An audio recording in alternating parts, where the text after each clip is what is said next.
On est le 1er août 1981 à minuit 01 et c'est le lancement d'une chaîne de clips historiques, MTV. Et quoi de mieux pour ce lancement qu'une chanson qui parle de la révolution technique des clips? En gros, la vidéo va dépasser la radio. En gros, Video Killed the Radio Star.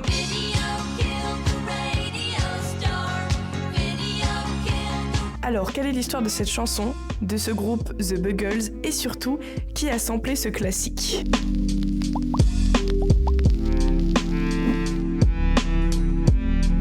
Cette chanson, je l'aime d'amour pour plusieurs raisons. Le clip complètement fou réalisé par Russell Mulcahy, qui a par la suite réalisé des clips pour Duran Duran ou bien Elton John. D'ailleurs, je sais pas si t'es au courant, mais il y a Hans Zimmer juste ici.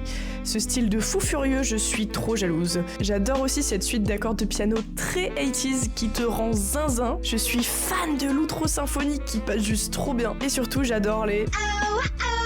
Mais alors, The Buggles c'est qui? Le groupe s'est formé en 1977. Il est composé de Trevor Horn, musicien connu mais producteur méconnu, ce qui changera dans le futur, Geoff Downes, un claviériste de rock symphonique, et il paraît aussi qu'il y aurait eu un troisième membre, Bruce Woolley. C'est d'ailleurs plutôt officiel en fait, Ce qui nous amène à la création de ce morceau. Car en fait, la mélodie vient d'un riff-refrain que Bruce aurait trouvé. Et d'ailleurs, il a enregistré sa propre version de Video Killed the Radio Star, qu'il a ensuite sorti dans son projet solo Bruce Woolley and the Camera Club, la même année que le single de The Buggles.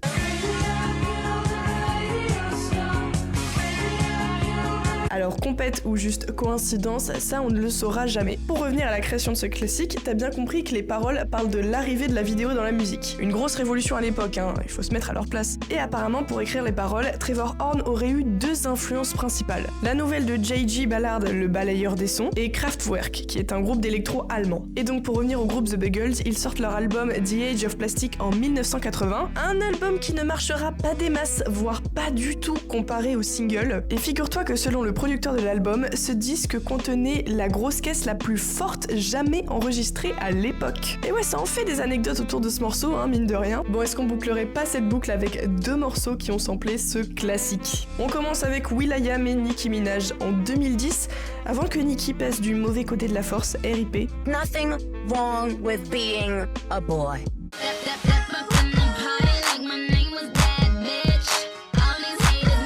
Et plus récemment, Lil TK en 2025 avec Owa Owa, qui comme son nom l'indique, ne reprend que les